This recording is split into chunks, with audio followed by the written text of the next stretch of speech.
स्वागत है आपका फ्लाइंग अब्रॉड में। मेरा नाम है शिल्पा, मैं जर्मनी में रहती हूँ और आज के वीडियो में बात करते हैं कि आप जर्मनी से अपनी मास्टर्स की पढ़ाई कैसे कर सकते हैं। सबसे पहले तो आपको ये बता देती हूँ कि आपको जर्मनी से पढ़ाई करनी क्यों चाहिए।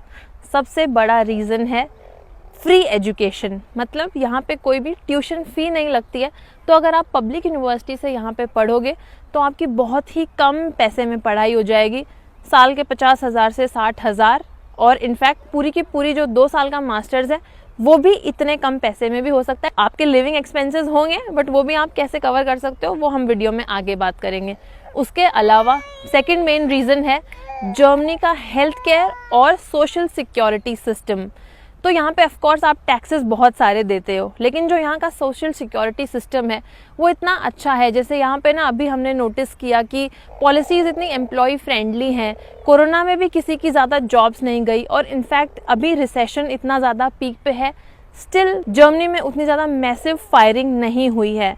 And one of the biggest reason is Germany face कर रहा है शॉर्टेज ऑफ स्किल्ड वर्कर्स। और ऐसा नहीं है कि ये शॉर्टेज फुलफिल होती जा रही है, बढ़ती ही जा रही है, क्योंकि जर्मनी भी एक्सपैंड करना चाहता है।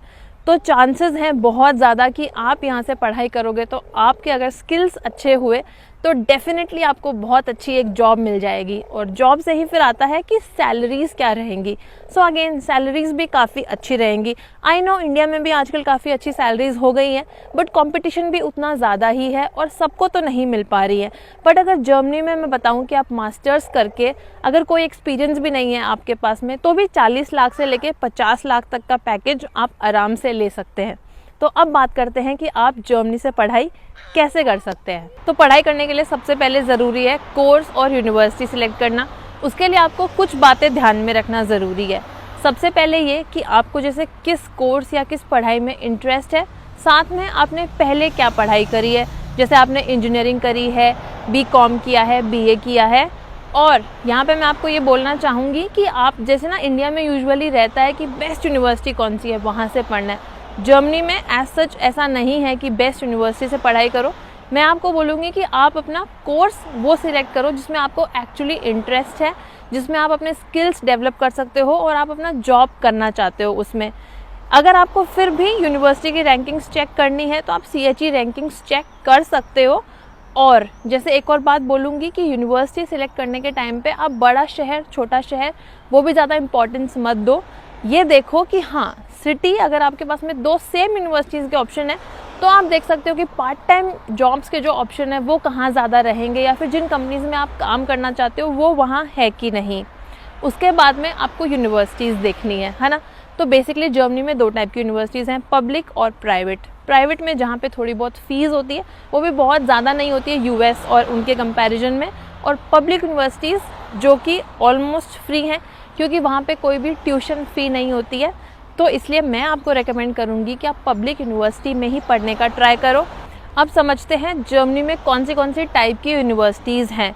तो मेजरली यहाँ पे 2 टाइप में डिवाइड किया गया है, यूनिवर्सिटैट और हॉक्शुले। यूनिवर्सिटैट मतलब नॉर्मल यूनिवर्सिटी और उसी की सब कैटेगरी है टेक्निकल यूनिवर्सिटी, जहाँ का फोकस है पढ़ाई में ज़्यादा रिसर्च और थ्योरी नॉलेज देना। तो जैसे अगर आप PhDs वगैरह करने में इंटरेस्ट रखते हो या फिर आपको रिसर्च बेस्ड पढ़ाई करनी है तो आप TUs को सिलेक्ट करें। फिर है हॉक्शुले, मतलब यूनिवर्सिटी ऑफ अप्लाइड साइंसेज, जहाँ पे रियल टाइम और प्रैक्टिकल नॉलेज में ज़्यादा फोकस दिया जाता है। तो अगर आपको उस टाइप की पढ़ाई में इंटरेस्ट है तो आप हॉक्शुले सिलेक्ट करें। और आप जैसे जब भी कोर्स वगैरह सिलेक्ट कर रहे हो तो आप कम से कम 8 से 10 कोर्सेज सिलेक्ट कर लो ताकि आपके एडमिशन के चांसेस ज़्यादा रहें। उसके बाद में अगर मल्टीपल में एडमिशन मिला है तो आप जो आपको बेस्ट लग रही है वो सिलेक्ट कर सकते हो। एंड आप बहुत सारे लोगों से फेसबुक ग्रुप्स के थ्रू, लिंक्डइन के थ्रू कनेक्ट भी कर लो to know more about that university. और बहुत सारी ऐसी यूनिवर्सिटीज़ भी हैं जो 1.5 ईयर्स में ही मास्टर्स करवा देती है। तो इनकेस अगर आपको लग रहा है कि जल्दी से जॉब स्टार्ट करनी है, फिनेंशियल बर्डन है, तो आप वो वाले कोर्सेज भी देख सकते हैं। अब आपको लग रहा होगा कोर्सेज और यूनिवर्सिटी सिलेक्ट कहाँ से करने हैं, तो उसके लिए जो बेस्ट जगह है वो है dart.de की वेबसाइट। वहाँ पे आपको सारी यूनिवर्सिटीज़ के सारे कोर्सेज वगैरह सब मिल जाएंगी इन्फॉर्मेशन। और एक टिप है यहाँ पे, जब आप यूनिवर्सिटीज़ और कोर्सेज सिलेक्ट कर रहे हो तो आप साथ में डार्ड की स्कॉलरशिप भी देख सकते हो, अगर आपको मिल जाए तो बहुत ही अच्छा है। और मैं आपको रेकमेंड करूँगी कि आप अपनी प्रिपरेशन एटलीस्ट 1 साल पहले से ही स्टार्ट कर दो, मतलब जब आप अपने 3rd ईयर बैचलर्स या फिर 4th ईयर बैचलर्स में आ गए हो, और फिर आप देख सकते हो कि जैसे आपका जो कोर्स है वो समर इनटेक में स्टार्ट हो रहा है या विंटर इनटेक में स्टार्ट हो रहा है, और उसके अकॉर्डिंग फिर आप अपना डॉक्यूमेंट प्रिपरेशन वगैरह स्टार्ट कर सकते हो। तो जैसे ही आपका यूनिवर्सिटी और कोर्स सिलेक्ट हो गया, अब आपको करने हैं अपने डॉक्यूमेंट्स प्रिपेयर। तो डॉक्यूमेंट्स में क्या चाहिए, सबसे पहले आपके जो प्रीवियस पढ़ाई है उसके डिग्रीज़, जैसे आपकी बैचलर्स की, आपके 10th और 12th के सर्टिफिकेट्स। बैचलर्स की अभी तक आपकी फुल फ्लेज डिग्री नहीं आई है तो आप प्रोविजनल डिग्री भी दे सकते हैं। और आपको साथ में चाहिए होंगे आपके सारे सेमेस्टर के मार्कशीट्स। फिर आपको चाहिए आपका CV। तो CV मैं आपको बताऊंगी, एक तो आप जर्मन फॉर्मेट में बनाओ, फ्री वेबसाइट है एक यूरोपा पास, वो आप रेफ़र कर सकते हो। और उसके अलावा आप जैसे ना जो भी कोर्स में अप्लाई कर रहे हो उसके थ्रू अपना जैसे कीवर्ड्स मैच करके CV बनाने का ट्राई करो। फिर आपको चाहिए होगा SOP, स्टेटमेंट ऑफ पर्पस।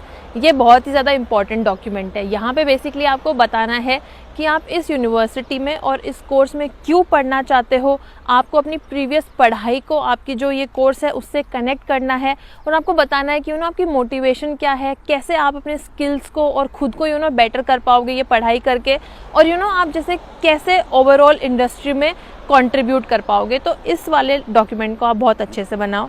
उसके बाद में चाहिए लेटर ऑफ रिकमेंडेशन, जो कि आप ले सकते हो अपने यूनिवर्सिटी या फिर कॉलेज के प्रोफेसर से, 2 आप ले सकते हो। और अगर आप जैसे मान लो जॉब कर रहे हो तो वो आप अपने जैसे ऑफिस में जो मैनेजर हैं उनसे भी ले सकते हो। आपका जो वर्क एक्सपीरियंस लेटर है वो आप सबमिट करो। और उसके बाद में जैसे अगर आपने कुछ भी पेपर्स पब्लिश किए हैं, कोई प्रोजेक्ट किया जो आपके कोर्स से बहुत रेलेवेंट है, वैल्यू ऐड करेगा आपके प्रोफाइल में, तो आप वो भी लगा सकते हो। फिर आपका लैंग्वेज प्रोफिशिएंसी आपको प्रूव करना पड़ेगा। तो जैसे आपको यूनिवर्सिटीज़ की वेबसाइट पे चेक करना पड़ेगा कि एग्जैक्टली वो क्या मांग रही है, और इस पे भी डिपेंड करेगा कि आपका कोर्स कौन सी लैंग्वेज में है, इंग्लिश या जर्मन। बट मोस्टली या तो आपको IELTS चाहिए हो सकता है या आपको TOEFL चाहिए हो सकता है। कुछ यूनिवर्सिटीज़ हैं जो आपसे GRE या फिर GMAT भी मांग सकती हैं। और इनकेस अगर आपका जर्मन में पढ़ाई होने वाली है तो आपको जर्मन लैंग्वेज का भी प्रोफिशिएंसी दिखानी पड़ेगी। जैसे गोएथे से आपका सर्टिफिकेट A1 B1 डिपेंड करेगा यूनिवर्सिटी क्या रिक्वायरमेंट मांग रही है। उसके बाद में एक ज़रूरी डॉक्यूमेंट आपको चाहिए होगा, वो है वीज़ा के टाइम पे चाहिए होगा, लेकिन वो मैं अभी आपको इसलिए बता रही हूँ क्योंकि उसको वेल इन एडवांस आपको अप्लाई करना पड़ेगा, और वो है APS सर्टिफिकेट। तो ये नई रिक्वायरमेंट अभी डाली है जर्मनी ने। और यहाँ पे बेसिकली क्या है ना, आपकी जो जितने भी डॉक्यूमेंट्स हैं एजुकेशनल क्वालिफिकेशन के, उनकी ऑथेंटिसिटी चेक करी जाएगी ताकि स्कैम्स को अवॉइड किया जा सके। तो ये आपको APS की वेबसाइट पे जाके अप्लाई करना है। 18,000 रुपीज़ इसके फ़ीस है। उसके बाद में आपको APS सर्टिफिकेट मिल जाएगा, इसके बिना आपको वीज़ा नहीं मिलेगा। तो ये भी आप जैसे ही डिसाइड करते हो कि आपको जर्मनी में पढ़ाई करनी है, आप ये इसके लिए अप्लाई कर दो। उसके बाद में फिर जैसे आपको कुछ और डॉक्यूमेंट्स चाहिए होंगे, जैसे आपके ID प्रूफ्स वगैरह, पासपोर्ट और डॉक्यूमेंट्स ID प्रूफ के। तो आपके डॉक्यूमेंट्स रेडी हो गए, आपने APS के लिए अप्लाई कर दिया। अब टाइम आ गया है यूनिवर्सिटीज़ में अप्लाई करने का। तो वो आप कैसे कर सकते हो, तो आप डायरेक्टली यूनिवर्सिटी की वेबसाइट से भी कर सकते हो, नहीं तो आप यूनी असिस्ट के थ्रू कर सकते हो। यूनी असिस्ट भी एक जैसे बॉडी है जो आपको आपके एप्लीकेशन प्रोसेस में हेल्प करती है। तो यूनी असिस्ट के थ्रू आपको कैसे करना है, आपको उनकी वेबसाइट पे जाना है, रजिस्टर करना है, आपको अपना अकाउंट बनाना है। उसके बाद में आप उसको जैसे ट्रांसलेट कर सकते हो, इंग्लिश में भी आपको आसानी रहेगी। फिर वहाँ पे जैसे कुछ सेट ऑफ क्वेश्चंस आपको मिलेंगे, वो आप फिल कर दो तो आपकी प्रोफाइल बन गई। फिर आप जैसे ना वहाँ पे यूनिवर्सिटी कैटलॉग के पेज पे चल जाना है। तो जो भी यूनिवर्सिटी या कोर्स आपने डार्ड की वेबसाइट से सिलेक्ट करे वो आपको वहाँ मिल जाएंगे, उनको आप सिलेक्ट कर लो और अपना जैसे प्रोफाइल में डाल लो। फिर अप्लाई करने के लिए आपको ना पेमेंट करना पड़ेगा। सो फर्स्ट आपकी जो एप्लीकेशन है उसका रहेगा 75 यूरो फीस, और उसके बाद में आप और जितने भी यूनिवर्सिटीज़ में एप्लीकेशन करोगे हर एप्लीकेशन की 30 यूरो फीस रहेगी। और यहाँ पे जैसे ना डिपेंड करेगा कि कुछ यूनिवर्सिटीज़ में आप ऑनलाइन भी अप्लाई कर सकते हो, और कुछ यूनिवर्सिटीज़ रहेंगी जो आपसे वाया पोस्ट आपके डॉक्यूमेंट्स मंगवाएंगी। तो ये सारी रिक्वायरमेंट्स आपको, अगर आप यूनिवर्सिटी की वेबसाइट खुद उस पर देख लोगे तो आपको पूरी डिटेल्स अच्छे से मिल जाएंगी। तो आपका एप्लीकेशन वगैरह हो गया, उसके बाद में आपको वेट करना है कि कोई यूनिवर्सिटी से आपको एक्सेप्टेंस लेटर आ जाए। जैसे ही आ जाए उसके बाद में आपको जल्दी से बिना कोई टाइम वेस्ट किए बुक कर लेना है अपना वीज़ा स्लॉट। तो वीज़ा स्लॉट्स कई बार बहुत ज़्यादा आगे के मिलते हैं, तो इसलिए वो बहुत ज़रूरी है कि आप एकदम टाइम से रहते ही कर लो। और फिर जब आपका वीज़ा अपॉइंटमेंट रहेगा तो वहाँ पे भी अगेन आपको सारे के सारे अपने डॉक्यूमेंट्स लेके जाने हैं, जिसमें 2 बहुत ज़रूरी डॉक्यूमेंट्स हैं। एक है ब्लॉक्ड अकाउंट, जिसकी अमाउंट होनी चाहिए 11,208 यूरोस आज के टाइम तक, मंथली 934 यूरोस, जो कि आपको ही मिलेंगे यहाँ पे आपके एक्सपेंसेस के लिए, और 6 मंथ्स की ट्रैवल हेल्थ इंश्योरेंस। उसके अलावा बाकी डॉक्यूमेंट्स वही, जैसे आपका एप्लीकेशन फ़ी वीज़ा का और आपके आईडी प्रूफ्स वगैरह, आपकी फ़ोटो और जो भी सारी रिक्वायरमेंट्स है वो आप india.diplo.de की वेबसाइट पे देख सकते हैं। और वीज़ा की आपको फ़ी लेके जानी है जो कि है 75 यूरोस। तो वो डिपेंड करेगा कि उस टाइम पे एग्जैक्टली कन्वर्जन रेट क्या चल रही है उसके अकॉर्डिंग। और फिर आपको अपना वीज़ा इंटरव्यू देके आ जाना है और वेट करना है कि आपका वीज़ा आ जाए, and then you can fly to Germany. तो अब आप आ चुके हो जर्मनी। यहाँ पे आके भी आपको बहुत सारी चीज़ें करनी है, उसका एक पूरा सेपरेट वीडियो है चैनल पे, वो भी आपको मिल जाएगा। लेकिन बात करते हैं कि खर्चे की। ब्लॉक्ड अकाउंट तो आप लेके आ गए, आपको 934 यूरोस मिलेंगे भी हर महीने स्पेंड करने के। लेकिन अगर आप ये पैसे भी बचाना चाहते हो तो आपको यहाँ पे करनी है पार्ट टाइम जॉब, जिसके लिए मैं बोलूँगी कि आप इंडिया से ही प्रिपरेशन करके आओ, देख के आओ पूरा कि किधर आपकी यूनिवर्सिटी है, कहाँ कहाँ आप अप्लाई कर सकते हो। और सबसे पहले आप ट्राई करो कि आपकी जो पढ़ाई है उसी की फील्ड में आपको पार्ट टाइम जॉब करने को मिले। इन केस नहीं मिलती है तो थोड़े टाइम के लिए आप और जॉब्स भी कर सकते हैं, लेकिन ट्राई करते रहना हमेशा। और जैसे आप जब पार्ट टाइम जॉब करोगे तो यहाँ पे मिनिमम वेज भी अगर आपको मिलती है 12 यूरोस के अराउंड है, तो भी और इनफैक्ट यूजुअली अगर आपको जैसे आपकी फील्ड में काम करने को मिलेगा ना, तो आपको मिनिमम वेज से ज़्यादा ही मिलेगा।